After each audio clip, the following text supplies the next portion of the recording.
صلی علی نبینا صلی علی محمد صلی علی شفیعنا صلی علی محمد.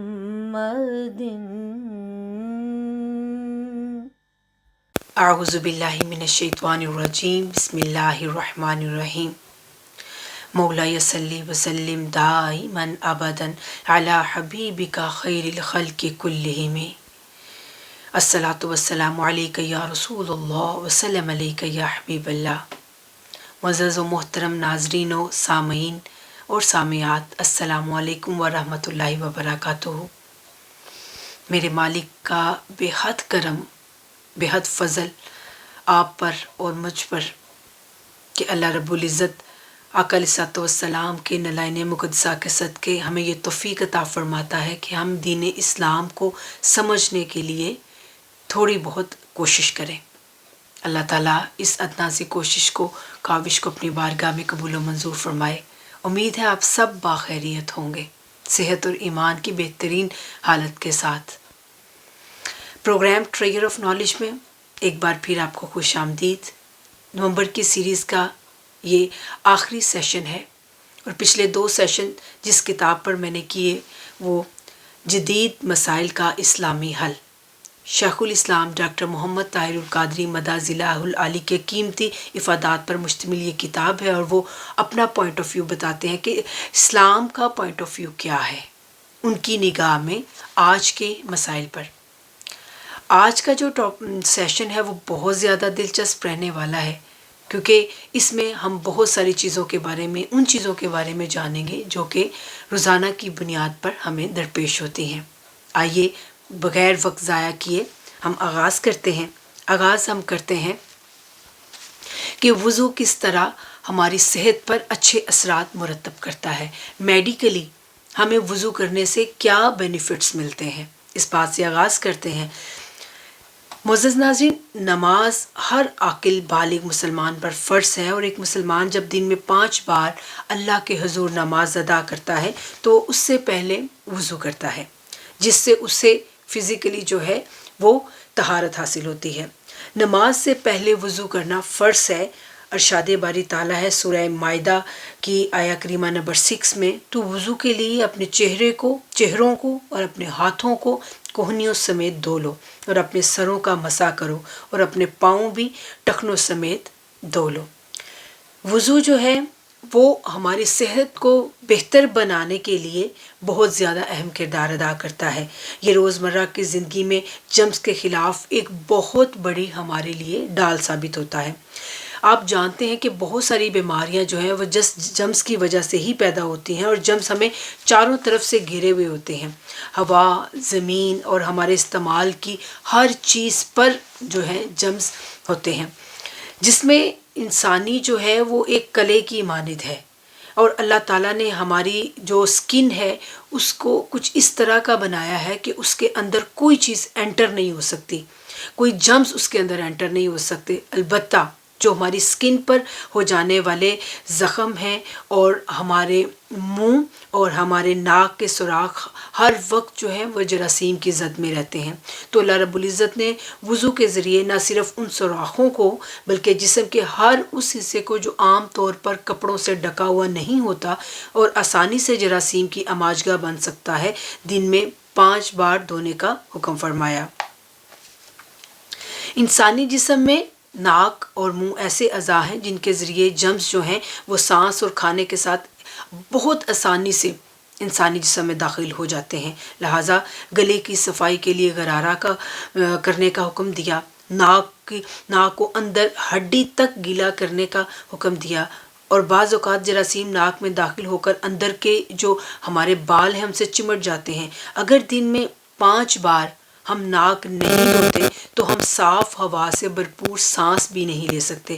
اس کے بعد چہرے کو 3 بار صاف کرنے کی تلقین فرمائی تاکہ ٹھنڈا پانی مسلسل آنکھوں پر پڑتا رہے اور ہماری جو آنکھیں ہیں وہ موذی امراض سے محفوظ رہ سکیں۔ اسی طرح ہمارے جو آرمز ہیں اور ہمارے فیٹس ہیں ان کو دھونے کے بھی کئی میڈیکلی جو ہیں بینیفٹس اس میں پنہا ہیں۔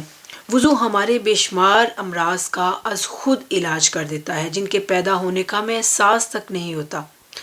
طہارت کے باب میں میڈیکل جو سائنس ہے، ان جو کنسیپٹس ہیں ان کو آج واضح کرتی ہے کہ اسلام نے انہیں عملاً 2 تصور طہارت میں سمو دیا ہے، اور یہ سب تعلیمات اسلام نے ہمیں اس دور میں دی جب شرق تا غرب کسی ملک کسی تہذیب میں صفائی کا شعور بیدار ہی نہیں ہوا تھا۔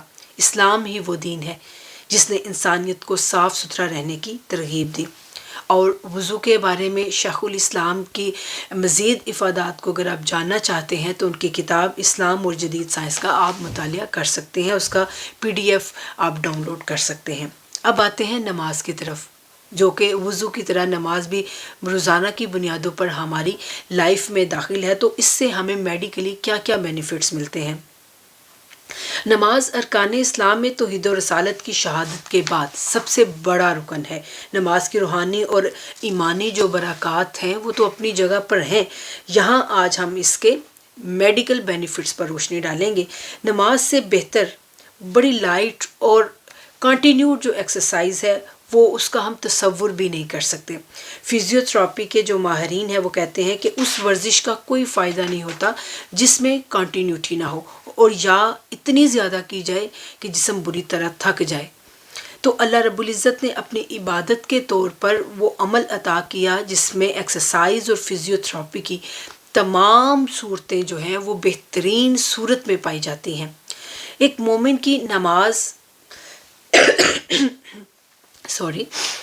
کی نماز جہاں اسے مکمل روحانی اور جسمانی منافع کا پیکج مہیا کرتی ہے، وہاں منافقوں کی علامات میں ایک علامت ان کی نماز میں سستی اور کاہلی بیان کی گئی ہے۔ ارشاد باری تعالیٰ ہے، سورہ نساء کی آیہ کریمہ نمبر 142 ہے غالباً، تو اور جب وہ نماز کے لیے کھڑے ہوتے ہیں تو سستی کے ساتھ کھڑے ہوتے ہیں۔ تعدیل ارکان کے بغیر ڈھیلے ڈالے طریقے پر نماز پڑھنے کا کوئی روحانی فائدہ ہے اور نہ طبی اور جسمانی، جبکہ درست طریقے سے نماز کی ادائیگی جو ہے وہ ہمارے کولیسٹرول لیول کو بیلنس رکھتی ہے۔ قرآنی احکامات کی مزید جو توضیح ہے وہ سرکار مدینہ صلی اللہ علیہ وآلہ وسلم کی اس حدیث مبارکہ سے بھی ہوتی ہے، جو کہ سنن ابن ماجہ کی 225 حدیث مبارکہ ہے کہ بے شک نماز میں شفا ہے۔ جدید سائنسی ترقی کے مطابق ہمارا وہ فیٹ جو شریانوں میں جم جاتا ہے رفتہ رفتہ ہماری شریانوں کو تنگ کر دیتا ہے، اس کے نتیجہ میں بلڈ پریشر، امراض قلب اور فالج جیسی مہلک بیماریاں جنم لیتی ہیں۔ عام طور پر انسانی بدن میں کولیسٹرول کی مقدار جو ہے 250 سے 150 ملی گرام کے درمیان ہوتی ہے۔ کھانا کھانے کے بعد ہمارے خون میں اس کی مقدار اچانک بڑھ جاتی ہے۔ کولیسٹرول کو جمنے سے پہلے تحلیل کرنے کا ایک سادہ اور فطری طریقہ اللہ تعالیٰ نے 5 نمازوں کی صورت میں ہمیں عطا کیا ہے۔ دن بھر میں ایک مسلمان پر فرض کی گئی 5 نمازوں میں سے 3 یعنی فجر، عصر اور مغرب ایسے اوقات میں ادا کی جاتی ہیں جب انسانی معدہ عام طور پر خالی ہوتا ہے، چنانچہ ان نمازوں کی رکعات کم رکھی گئی ہیں، جبکہ دوسری طرف نماز ظہر، نماز عشاء عام طور پر کھانے کے بعد ادا کی جاتی ہیں، اس لیے ان کی رکعتیں بالترتیب 12 اور 17 رکھی تاکہ کولیسٹرول کی زیادہ مقدار کو ڈیزالو کیا جا سکے۔ رمضان المبارک میں افطار کے بعد عام طور پر کھانے اور مشروبات کی نسبتاً زیادہ مقدار کے استعمال سے ہمارے جسم میں کولیسٹرول کا جو لیول ہے وہ بہت اوپر چلا جاتا ہے، اس لیے عشاء کی 17 رکعات کے ساتھ 20 رکعات جو ہیں وہ نماز تراویح کی بھی شامل کی۔ نماز کے بعد کولیسٹرول لیول کو بیلنس رکھنے کی جو حکمت ہے وہ آج کے دور میں ہی سامنے نہیں آئی، بلکہ آقا علیہ الصلوۃ والسلام کی حدیث مبارکہ بھی اس ضمن میں نہایت اہمیت کی حامل ہے۔ آقا علیہ الصلوۃ والسلام نے ارشاد فرمایا، اپنی خوراک کو اللہ کی یاد اور نماز کی ادائیگی سے حل کرو۔ اب خوراک میں بریکٹ میں شیخ الاسلام لکھتے ہیں خوراک کی کولیسٹرول، اور یہ حدیث مبارکہ المعجم الاوسط میں بیان کی گئی ہے۔ اگر ہم آقا علیہ السلام کے ارشاد اور عمل کے مطابق صحیح طریقے پر 5 وقت نماز ادا کریں تو جسم کا کوئی ایسا عضو نہیں ہے جو کہ یعنی فل باڈی ہماری جو ہے وہ ایکسرسائز کرتی ہے، ہول باڈی ہمارا ورک آؤٹ ہو جاتا ہے۔ اب آتے ہیں بیلنس ڈائٹ کی طرف، جو کہ اگین ایک بہت انٹرسٹنگ ٹاپک ہے۔ آج کی میڈیکل ریسرچ نے یہ ثابت کر دیا ہے کہ دل کی زیادہ تر بیماریاں جو ہیں وہ ہمارے سٹمک سے نکلتی ہیں۔ کوئی شخص جتنی زیادہ غذا کھاتا ہے، جتنا زیادہ کھانا کھاتا ہے، اتنی ہی زیادہ اس کو بیماریاں لگ جاتی ہیں، جبکہ زائد کھانے سے اجتناب دل کے امراض سے بچاؤ میں بہت مددگار ثابت ہوتا ہے۔ زیادہ خوراک کھانے کی عادت انسانی صحت پر بری طرح اثر انداز ہوتی ہے، اسی لیے اسلام نے ہمیشہ بھوک رکھ کر کھانے اور بیلنس ڈائٹ کے متعلق جو ہیں وہ سختی سے احکامات صادر فرمائے ہیں۔ ایک وقت میں خوراک کی زیادہ مقدار کھا جانا، یا ہر روز ہیوی بریک فاسٹ کرنا، یا ڈیلی بیسس پر جو ہے بہت زیادہ لنچ کرنا، یا ڈنر جو ہے وہ بہت زیادہ کرنا، اچھی صحت کے لیے ضروری خوراک جو ہمیں چاہیے ہوتی ہے اس سے کافی زیادہ ہو جاتا ہے۔ روزانہ دن میں 3 وقت کا بھرپور کھانا، خاص طور پر زیادہ کیلوریز پر مشتمل خوراک اور سیر شدہ چکنائیاں نہ صرف صحت کے لیے سخت نقصان دہ ہیں بلکہ ہارٹ کی بہت زیادہ ڈیزیز اور دوسری بہت زیادہ خطرناک بیماریاں مثلاً ہائی بلڈ پریشر اور شوگر وغیرہ کے بھی سبب بنتے ہیں۔ قرآن مجید نے بیلنس ڈائٹ کی عادت کو برقرار رکھنے کے لیے ہمیں خوراک کے زائد استعمال سے دور رہنے کی سختی سے تلقین فرمائی ہے۔ ارشاد باری تعالیٰ ہے سورہ الاعراف کی آیہ کریمہ نمبر 31 میں ہے کہ کھاؤ اور پیو اور ضائع مت کرو، اور اللہ اسراف کرنے والوں کو پسند نہیں کرتا۔ قرآن مجید افراط و تفریط سے بچا کر معتدل خوراک کی بات کر رہا ہے۔ آقا علیہ السلام نے اس بات کو تشبیہاً اس انداز میں فرمایا، صحیح بخاری کی آیہ کریمہ نمبر 812 ہے کہ مومن 1 آنت میں کھاتا ہے اور کافر 7 آنتوں میں کھاتا ہے۔ اسی طرح آقا علیہ السلام نے ایک اور حدیث مبارکہ میں فرمایا جو کنز الاعمال میں ہے کہ اللہ تعالیٰ بھوک سے زیادہ کھانے والے کو نفرت کی نگاہ سے دیکھتا ہے۔ زیادہ کھانا بیماریوں کی جڑ ہے، اس لیے اس کا مکمل خاتمہ ضروری ہے۔ یہی وجہ ہے کہ اسلام نے اسے سخت ناپسند کیا ہے۔ سنن ابن ماجہ میں حدیث مبارکہ درج ہے کہ آقا علیہ السلام نے جو کہ تاجدار حکمت ہیں، انہوں نے فرمایا جو شخص دنیا میں جتنی زیادہ شکم پروری کرے گا، یعنی پیٹ بہت زیادہ کھانا کھائے گا، قیامت کے روز اسے اتنا ہی لمبا عرصہ بھوکا رہنا پڑے گا۔ اسی طرح آقا علیہ السلام نے مزید ارشاد فرمایا انسان کی کمر سیدھی رکھنے کے لیے چند لقمے ہی کافی ہیں، اور اگر زیادہ کھانے کو دل چاہے تو یاد رکھو کہ معدہ کا 1/3 حصہ کھانے کے لیے، 1/3 حصہ مشروبات کے لیے اور 1/3 حصہ سانس لینے کے لیے چھوڑ دو۔ کثرت طعام جو ہے یعنی بہت زیادہ کھانا جو ہے وہ ڈائبٹیز جیسے جو ہے مہلک امراض کا باعث بنتا ہے، اس سے جس کی وجہ سے پینکریاز جو ہے اس کے ہارمون یعنی اندرونی رطوبت انسولین کی کمی ہے۔ زیادہ خوراک کھانے کی وجہ سے پینکریاز کو زیادہ کام کرنا پڑتا ہے، اور بار بار ایسا کرنے سے پینکریاز کے جو سیلز ہیں وہ ٹائرڈ ہو جاتے ہیں اور وہ اپنا کام چھوڑ دیتے ہیں۔ انسولین کی کمی کا ایک بڑا سبب جو ہے وہ اوور ایٹنگ ہے، اور ڈائبٹیز جو ہے وہ تمام بیماریوں کی یوں کہہ لیں کہ مدر ہے، جس کی موجودگی میں بڑے امراض بلڈ پریشر، فالج اور امراض قلب جو ہیں اس کے حملہ آور ہونے کا تناسب بڑھ جاتا ہے۔ اس کے بارے میں مزید اگر آپ جاننا چاہیں تو وہ شیخ الاسلام کی کتاب اسلام اور جدید سائنس اس کا مطالعہ کر سکتے ہیں۔ آگے بڑھتے ہیں کہ اسلام نے جن فوڈز کو بہت زیادہ ریکمینڈ کیا ہے ان کے میڈیکل بینیفٹس کیا ہیں۔ معزز ناظرین، اچھی صحت کو برقرار رکھنے کے لیے بیسک چیز جو ہے وہ خوراک کی یعنی فوڈ کی کوانٹیٹی نہیں ہے، بلکہ ایسی خوراک کو چوز کرنا ہے جو بیلنس ہو اور تمام جسمانی ضروریات کو بہتر طور پر پورا کر سکے۔ کھانا کھاتے وقت اگر ہم اس بات کو مد نظر رکھیں تو بہت سے امراض سے بچ سکتے ہیں۔ حلال غذائیں یوں تو بہت ساری ہیں، مگر ان میں سے چند ایک ہی ایسی ہیں جن کی ترغیب قرآن و سنت سے بہت زیادہ ملتی ہے، جن کو بہت زیادہ جن کی ریکمنڈیشن ملتی ہے، اور وہی ایسے فوڈ ہیں جو انسانی جسم کے لیے بہت زیادہ حیرت انگیز طور پر مفید ہیں۔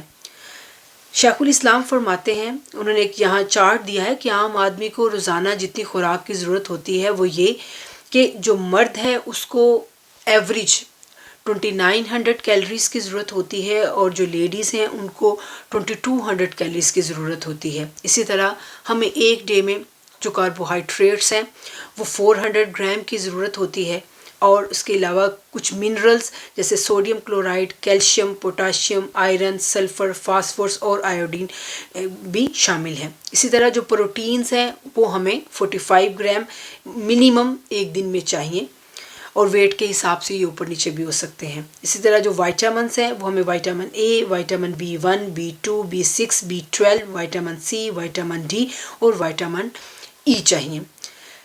فیٹس جو ہیں وہ ہمیں اتنی ہی مقدار میں چاہیے جتنی توانائی ان سے جلائی جا سکے۔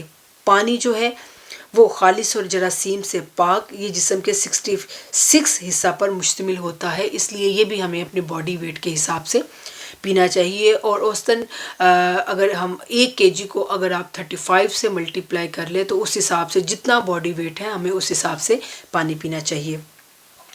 ان ضروریات کو پورا کرنے کے لیے ویسے تو تمام حلال غذائیں استعمال کرنا جائز ہے، مگر قرآن و سنت کی تعلیمات ہمیں بعض غذاؤں سے متعلق خاص ہدایات دیتی ہوئی نظر آتی ہیں۔ سب سے پہلے آتے ہیں میٹ کی طرف۔ گوشت جو ہے وہ انسانی خوراک کا نہایت اہم حصہ ہے۔ بعض جانوروں کا گوشت عام انسانی صحت کے لیے مفید ہے، جبکہ دوسرے بعض جانوروں کا گوشت کچھ مضر ہے۔ دیگر جانوروں کا گوشت مکمل طور پر نقصان دہ بھی ہے۔ جن جانوروں کا گوشت کسی طور پر انسان کے لیے مناسب نہیں، شریعت نے انہیں حرام قرار دیا، کیونکہ اس سے ہم لا علاج ایسی بیماریوں میں مبتلا ہو سکتے ہیں جن کا علاج ناممکن ہو۔ جن کا گوشت قدرے غیر مفید ہے ان کا استعمال اگرچہ روا رکھا ہے، مگر اسے ناپسندیدگی کی نظر سے دیکھا گیا ہے۔ جو جانور اپنے گوشت میں مضرات نہیں رکھتے اور صحت انسانی کے لیے مفید ہیں ان کا گوشت کھانے کی حوصلہ افزائی کی گئی ہے۔ فار ایگزامپل سب سے پہلے آتے ہیں بیف کی طرف۔ پیارے نبی صلی اللہ علیہ وآلہ وسلم نے سرخ گوشت کے بارے میں ارشاد فرمایا، زاد المعاد میں حدیث مبارکہ نمبر 324 ہے کہ گائے کا دودھ شفا ہے، اس کے مکھن میں طبی فوائد ہیں، جبکہ اس کے گوشت میں بیماری ہے۔ گائے کا گوشت جسے سرخ گوشت بھی کہتے ہیں اس میں کولیسٹرول کا لیول بہت زیادہ ہوتا ہے۔ اس کے علاوہ جدید جو میڈیکل ریسرچ ہے اس سے یہ بات ظاہر ہوئی ہے کہ گائے کے گوشت میں ایک جرثومہ ٹینیا سیگینیٹ پایا جاتا ہے جو کہ ہمارے اسٹمک کی بہت زیادہ ڈیزیز کی وجہ بنتا ہے۔ یہی وجہ ہے کہ حدیث مبارکہ میں اس کی حوصلہ شکنی کی گئی ہے، اس کی اتنی ترغیب نہیں ملتی۔ مٹن یا لیمب، اس میں بہت زیادہ چکنائی ہوتی ہے، اور اس کے علاوہ جو چھوٹا گوشت ہے اس میں جو نیک کا میٹ ہے وہ ایک ایسا میٹ ہے کہ جس میں چکنائی کی مقدار باقی میٹ کی نسبت کافی کم ہوتی ہے، اس میں کچھ زیادہ کولیسٹرول نہیں ہوتا، چنانچہ نبی اکرم صلی اللہ علیہ وآلہ وسلم نے چھوٹے گوشت میں سے گردن کے گوشت کو تجویز کیا۔ آقا علیہ السلام نے فرمایا، رسول اللہ صلی اللہ علیہ وآلہ وسلم کو بکری میں سب سے زیادہ اگلے حصے گردن کا گوشت پسند تھا، جو کچھ سر کے علاوہ اگلے بدن میں ہے، کیونکہ یہ حصہ بوجھل پن سے پاک ہوتا ہے اور پچھلے حصے کی نسبت عمدہ ہوتا ہے۔ ماہرین غذا جو نیوٹریشنسٹ ہیں انہوں نے بھی بغیر چربی کے گوشت یعنی لین میٹ کو بہترین قرار دیا ہے، کیونکہ اس میں سیر شدہ چکنائی نسبتاً کم ہوتی ہے۔ وائٹ میٹ، مچھلی اور پرندوں کے گوشت میں چونکہ نسبتاً کم چکنائی ہوتی ہے اس لیے یہ کولیسٹرول کی مقدار کو کم کرتے ہیں۔ یہی وجہ ہے کہ قرآن و سنت میں اس کی ترغیب دی گئی ہے۔ قرآن مجید نے پرندوں کے گوشت کو جنت کی خوراک قرار دیا ہے۔ ارشاد باری تعالیٰ ہے، سورہ واقعہ میں آتا ہے آیہ کریمہ نمبر 21 کہ اور انہیں پرندوں کا گوشت ملے گا جتنا وہ چاہیں گے۔ علاوہ ازیں نبی مکرم صلی اللہ علیہ وآلہ وسلم نے گوناگوں غذائی اور طبی فوائد کی بنا پر ہی مچھلی کے گوشت کی خاص طور پر اجازت عطا کی۔ وائٹ فش جو ہے اس میں چکنائی بہت کم ہوتی ہے، جبکہ آئلی فش جو ہے اس میں غیر سیر شدہ چکنائی تو بہت زیادہ مقدار میں ہوتی ہے، لیکن وہ کولیسٹرول کے لیول کو خود بخود کم کر دیتی ہے، اس لیے اس کا استعمال بھی انسانی صحت کے لیے مفید ہے۔ اب آتے ہیں فگ اینڈ آلیوز کی طرف۔ قرآن مجید میں فگز اینڈ آلیوز کی جو امپورٹنس ہے وہ اللہ رب العزت نے قسم کھا کر اجاگر کی، یعنی بہت زیادہ اس کا مطلب امپورٹنس ہے۔ فرمایا سورہ 3 میں کہ انجیر اور زیتون کی قسم، انجیر سے ہمیں کیلشیم، فاسفورس اور آئرن کے ضروری اجزاء کی بڑی مقدار حاصل ہوتی ہے۔ اسی طرح لیکن اس کی زیادہ مقدار جو ہے وہ اس کے ریشے میں پائی جاتی ہے۔ یہ پھیپھڑوں اور جو چیسٹ ہیں ان کو طاقت بخشتا ہے اور ذہنی اور قلبی امراض کے علاج میں مدد دیتا ہے۔ چونکہ اس میں ریشے کی مقدار زیادہ ہوتی ہے، اس لیے یہ غیر سیر شدہ چکنائی ہونے کے ناطے کولیسٹرول کی مقدار کو کم کرنے میں ہیلپ کرتا ہے۔ یہی وجہ ہے کہ اس کا استعمال جو ہارٹ کے پیشنٹس ہیں ان کے لیے بہت زیادہ مفید ہے۔ قرآنی پھل ہونے کے ناطے جو ہے وہ آلیوز جو ہیں وہ بہت زیادہ امراض میں مفید ہوتے ہیں۔ جو لوگ روزانہ کی خوراک میں اپنے کولیسٹرول کے لیول کو کم کرنا چاہتے ہیں ان کے لیے جو ہے وہ اولیو آئل جو ہے وہ ایک بہترین سبسٹیٹیوٹ ہے۔ معزز ناظرین، 14 صدیاں بیت جانے کے بعد بھی آج کی میڈیکل سائنس کی ریسرچ یہ ہے کہ جمنے والی چیزیں یعنی بناسپتی گھی وغیرہ کو چھوڑ کر اس کی جگہ تیل کو استعمال میں لایا جائے تاکہ انسانی جسم میں کولیسٹرول کی جو شرح ہے جو اس کا لیول ہے وہ حد سے تجاوز نہ کرے۔ یہ جو ریسرچرز ہیں ان کی نظر میں آقا دو جہاں صلی اللہ علیہ وآلہ وسلم کے فرمودات اور ارشادات کا یہ رخ گزرے تو ان اسلام کی حقانیت کا صحیح اندازہ ہو سکتا ہے۔ آقا علیہ السلام نے 1400 سال قبل زیتون کی افادیت کا اعلان فرما دیا تھا۔ آج زیتون کی یہ تحقیق ثابت ہو چکی ہے کہ جو امراض قلب ہے، انجائنا ہے، بلڈ پریشر ہے، امراض سینہ ہے، ان میں زیتون کا تیل نہایت مفید ہے۔ یہی وجہ ہے کہ اٹلی میں دل کے امراض باقی دنیا کی نسبت کم پائے جاتے ہیں، جس کا بڑا سبب یہ ہے کہ وہاں کے جو لوگ ہیں وہ گھی اور مکھن جیسی چکنائیوں کی بجائے زیتون کا کثرت سے استعمال کرتے ہیں۔ یہاں تاجدار رحمت و حکمت صلی اللہ علیہ وآلہ وسلم کا یہ فرمان خاص طور پر قابل توجہ ہے۔ آقا علیہ السلام نے فرمایا، حضرت عمر بن خطاب رضی اللہ تعالیٰ عنہ روایت کرتے ہیں کہ رسول اللہ صلی اللہ علیہ وآلہ وسلم نے فرمایا، تم روغن زیتون کو کھاؤ اور اس کا بدن پر بیرونی استعمال بھی کرو کیونکہ وہ مبارک درخت سے ہے۔ شہد، ہنی کی طرف۔ شہد حفظان صحت کے لیے بہترین ٹانک ہے۔ قدرت نے اس میں انسانی جسم کی تمام ضروریات اور متغذیات جو ہیں ان کو یکجا کر دیا ہے۔ شہد کے متعلق اللہ تعالیٰ فرماتے ہیں سورہ نحل میں 49 آیہ مبارکہ ہے کہ اس میں لوگوں کے لیے شفا ہے۔ اس ضمن میں آقا علیہ السلام کا ارشاد گرامی ہے۔ سنن ابن ماجہ کی حدیث مبارکہ نمبر 255 ہے کہ 2 چیزیں شفا کے لیے بہت ضروری ہیں، کتابوں میں قرآن اور اشیاء خوردنی میں شہد۔ شہد نہ صرف حفظان صحت کے لیے مفید ہے بلکہ اس میں بہت سی بیماریوں کا علاج بھی پایا جاتا ہے۔ حدیث مبارکہ میں ایک بیمار صحابی کا واقعہ مذکور ہے کہ جو نہایت مضر مرض میں مبتلا تھے اور انہیں شہد سے ہی افاقہ ہوا۔ حدیث مبارکہ کے الفاظ یوں ہیں، یہ جامع ترمذی کی حدیث مبارکہ ہے کہ ابو سعید خدری رضی اللہ تعالیٰ عنہ روایت کرتے ہیں، آقا علیہ السلام کے پاس ایک آدمی آیا اور کہا کہ اس کے بھائی کو اسہال لگے ہوئے ہیں، یعنی لوز موشن ہے۔ تو آپ صلی اللہ علیہ وآلہ وسلم نے اس کے لیے شہد تجویز فرمایا۔ اس شخص نے واپس آ کر بتایا کہ اب موشن جو ہیں وہ زیادہ ہو گئے ہیں۔ آپ صلی اللہ علیہ وآلہ وسلم نے فرمایا اسے پھر شہد دو۔ اسی طرح اس بیمار کو 3 مرتبہ شہد دیا گیا۔ چوتھی مرتبہ آقا علیہ السلام کو بتایا گیا کہ افاقہ نہیں ہوا تو آپ صلی اللہ علیہ وآلہ وسلم نے فرمایا کہ اللہ رب العزت نے شہد کے متعلق جو فرمایا وہ درست ہے لیکن تمہارے بھائی کا پیٹ جھوٹا ہے۔ چنانچہ بیمار کو پھر شہد دیا گیا اور وہ ٹھیک ہو گیا۔ سبحان اللہ۔ اسی طرح آگے ہم چلتے ہیں، اگر ہم شہد کے بارے میں ہی مزید جانیں تو شہد جو ہے وہ معدے اور انتڑیوں کی جو جھلی ہے اس میں خراش پیدا نہیں ہونے دیتا، یہ ایزی ٹو ڈائجسٹ ہے، اس کا ہمارے کڈنیز پر کوئی بیڈ ایفیکٹ نہیں ہوتا، یعنی اگر اس کو ایز میٹھا ہی لیں تو یہ جو ہمارے ڈائجسٹیو سسٹم ہے اس پر بغیر بوجھ ڈالے جو ہے وہ ورک کرتا ہے۔ اسی طرح جو شہد ہے وہ تھکاوٹ کو بہت جلد دور کرتا ہے اور اسے باقاعدہ استعمال کرنے والا ٹائرڈ نہیں ہوتا، اور کسی حد تک یہ قبض کشا بھی ہے۔ جن لوگوں کو کانسٹیپیشن کی شکایت رہتی ہے ان کے لیے بھی مفید ہے۔ گریپس، قرآن نے اسے جنت کا پھل کہتے ہوئے اس کے استعمال کی یوں ترغیب دی ہے۔ سورہ النبا میں ہے آیہ کریمہ نمبر 32 کہ وہاں ان کے لیے باغات اور انگور ہوں گے۔ حالیہ جو میڈیکل ریسرچ ہے اس کے مطابق انگور جو ہیں وہ کاربوہائیڈریٹس، فاسفورس، پوٹیشیم، کیلشیم اور خاص طور پر وائٹامن اے کا سورس ہونے کی وجہ سے ہمارے دل، جگر اور معدے کے لیے بہت ہی مفید ہے۔ یہ خاص طور پر دل اور دماغ کی مختلف بیماریوں اور انتڑیوں کی بیماریوں میں بھی بہت زیادہ بینیفیشل ہے۔ گارلک، قرآن حکیم نے سورہ بقرہ میں گارلک کا ذکر ان الفاظ میں کیا ہے۔ سورہ بقرہ کی آیہ کریمہ نمبر 61 ہے کہ اور اس زمین کا لہسن ایک ایسا مسالہ ہے جو دل، دماغ، آنکھوں اور جسم کے دوسرے حصوں کو طاقت دیتا ہے، اور خاص طور پر جسم کو نقصان پہنچانے والے جو جرمز ہیں ان کو مارنے کے لیے ہماری قوت مدافعت بڑھاتا ہے۔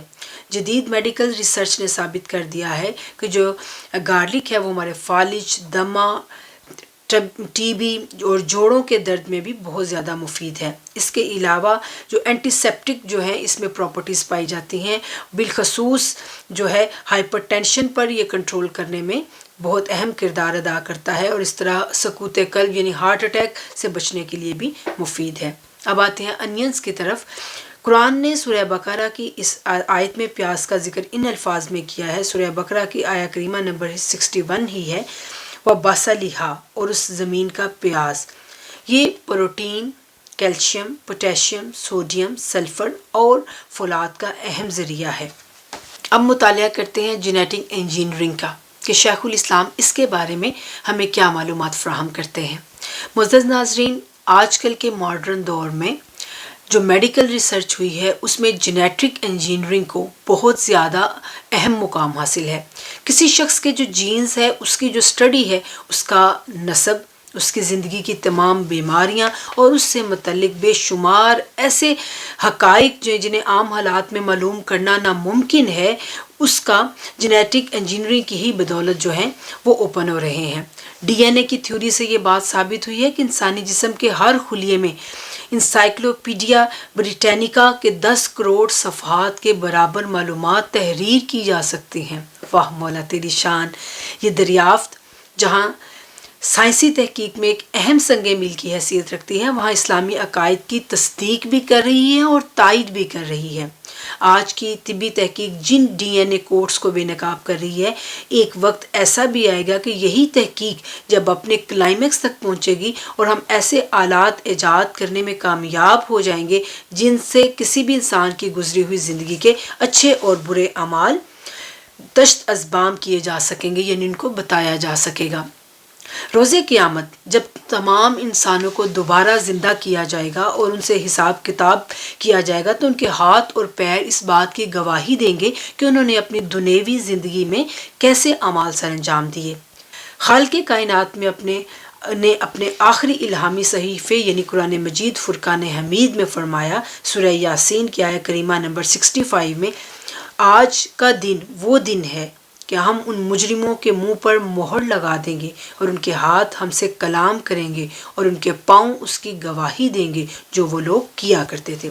اس آیہ کریمہ کی تشریح و توضیح سرور دو جہاں صلی اللہ علیہ وآلہ وسلم کا ارشاد گرامی ہے کہ پس اس کے منہ پر مہر لگا دی جائے گی اور اس کی ٹانگ، گوشت اور ہڈیوں کو بولنے کا حکم ہوگا، پس اس کی ٹانگ، گوشت اور ہڈیاں اس کے اعمال بتائیں گے۔ آج کے اس ترقی یافتہ دور میں بھی بعض غیر مسلم اقوام اور مغربی یلغار سے مرعوب بعض مسلمان اپنی کم علمی اور جہالت کی بنا پر بلا تحقیق اسلام کے بنیادی عقیدے آخرت کو مسلمانوں کی تضحیک اور تحقیر کا نشانہ بناتے ہیں۔ اگر وہ جدید سائنسی تحقیقات اور اس کے نتیجے میں ظاہر ہونے والے حقائق و نظریات کا بخوبی مطالعہ کریں تو وہ اس حقیقت پر پہنچیں گے کہ اسلام ہی آفاقی سچائیوں سے بھرا ہوا دین ہے جو ہر شعبہ زندگی میں انسانیت کی رہنمائی کرتا ہے۔ جینیٹک انجینئرنگ کی جو ریسرچ ہے وہ جسم انسانی کے ہر خلیے میں اتنی گنجائش ثابت کر چکی ہے کہ جہاں 10 کروڑ صفحات کے برابر معلومات تحریر کی جا سکیں، خوردبین کے بغیر نظر نہ آنے والا معمولی سا جو سیل ہے وہ اپنے اندر اتنی وسیع دنیا لیے ہوئے ہے۔ روز آخر اللہ رب العزت کے حکم پر انسانی جسم کا ایک ایک سیل اپنا حال خود بتائے گا اور انسان کا سب کیا دھرا اس کی آنکھوں کے سامنے بے نقاب کر دے گا۔ یہ اسلام کی تعلیم ہے اور اسی طرف جینیٹک انجینئرنگ کی تحقیقات جو ہیں وہ پیش قدمی کر رہی ہیں۔ اناٹمی کی اسٹڈی۔ میڈیکل کی اعلیٰ تعلیم کے دوران طلباء و طالبات کو ماہر ڈاکٹروں اور پروفیسروں کی زیر نگرانی لاوارث لاشوں کو چیڑ پھاڑ کر کے انسان کے اندرونی اعضاء کا باریک بینی سے مطالعہ کروایا جاتا ہے تاکہ میڈیکل کے طلباء انسانی جسم کی حیت اور کارکردگی کو کما حقہ سمجھ سکیں اور مختلف بیماریوں کے اسباب جان سکیں۔ انسان کے مر جانے کے بعد اس کی میت کا احترام لازم ہے، لیکن دوسری طرف زندہ انسانوں کو مہلک اور جان لیوا بیماریوں سے بچانے کے لیے اگر انہیں ڈس سیکشن کی صورت میں اسٹڈی نہ کیا جائے تو انسانی زندگی کے بچاؤ کی تدبیر اختیار کرنا بھی ممکن نہیں رہتا۔ چنانچہ زندہ انسانوں کو مہلک امراض سے بچانے کے عظیم تعلیمی مقاصد کی وجہ سے ڈس سیکشن جائز ہے۔